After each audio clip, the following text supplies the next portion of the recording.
In this video, I'm going to show you how to fix this installation package could not be opened in Windows 11, 10, 8, and 7. So first thing you're going to do is go here and go to Services. Now you want to scroll down and go find Windows Installer. So it should be the W here, Windows Installer.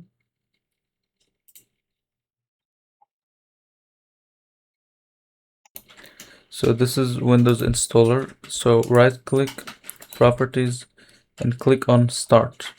After you click Start, click Apply and OK. And after you do this, you wanna here click.